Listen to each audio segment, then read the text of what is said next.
Peuple de Dieu, bonjour. Soyez les bienvenus dans les minutes bibliques. Nous sommes le lundi 15 août 2022 et les textes qui nous sont proposés sont tirés de 1 Chroniques chapitre 10, les 14 premiers versets et le psaume 49, accompagné du cantique « Entre tes mains j'abandonne, gloire à Dieu » 495. Cantique 404. 1 Chroniques chapitre 10, les 14 premiers versets. Là, il est écrit: Les Philistins livrèrent bataille à Israël et les hommes d'Israël prirent la fuite devant les Philistins et tombèrent morts sur la montagne de Gilboa. Les Philistins poursuivirent Saül et ses fils et tuèrent Jonathan, Abinadab et Malki, Shua, fils de Saül. L'effort du combat porta sur Saül. Les archères l'atteignirent et le blessèrent. Saül dit alors à celui qui portait ses armes: Tire ton épée et transperce-moi, de peur que ces incirconcis ne viennent me faire subir leur outrage. Celui qui portait ses armes ne voulut pas, car il était saisi de crainte, et Saül prit son épée et se jeta dessus. Celui qui portait les armes de Saül, le voyant mort, se jeta aussi sur son épée et mourut. Ainsi périrent Saül et ses 3 fils, et toute sa maison périt en même temps. Tous ceux d'Israël qui étaient dans la vallée, ayant vu qu'on avait fui, et que Saül et ses fils étaient morts, abandonnèrent leur ville pour prendre aussi la fuite, et les Philistins allèrent s'y établir. Le lendemain, les Philistins vinrent pour dépouiller les morts, et ils trouvèrent Saül et ses fils tombés sur la montagne de Gilboa. Ils le dépouillèrent et emportèrent sa tête et ses armes.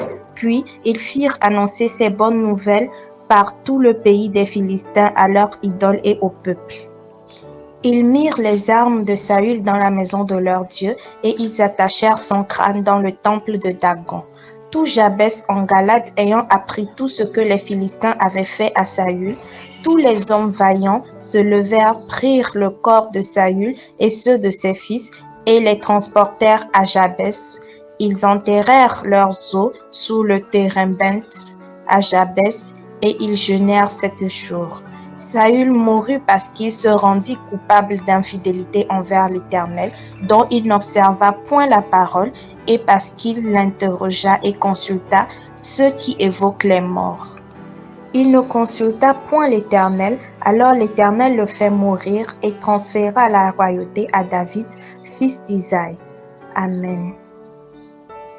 Psaume 49. Là, il est écrit: Au chef des chantres, des fils de Corée, psaume. Écoutez ceci, vous tous, peuples, prêtez l'oreille, vous tous, habitants du monde. Petits et grands, riches et pauvres, ma bouche va faire entendre des paroles sages, et mon cœur a des pensées pleines de sens. Je prête l'oreille aux sentences qui me sont inspirées. J'ouvre mon chant au son de la harpe. Pourquoi craindrais-je au jour du malheur, lorsque l'iniquité de mes adversaires m'enveloppe? Ils ont confiance en leurs biens et se glorifient de leur grande richesse. Ils ne peuvent se racheter l'un l'autre, ni donner à Dieu le prix du rachat. Le rachat de leur âme est cher et n'aura jamais lieu. Ils ne vivront pas toujours, ils n'éviteront pas la vue de la fosse, car ils la verront.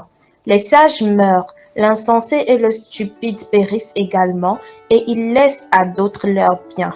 Ils s'imaginent que leurs maisons seront éternelles, que leurs demeures subsisteront d'âge en âge, et eux, dont les noms sont honorés sur la terre.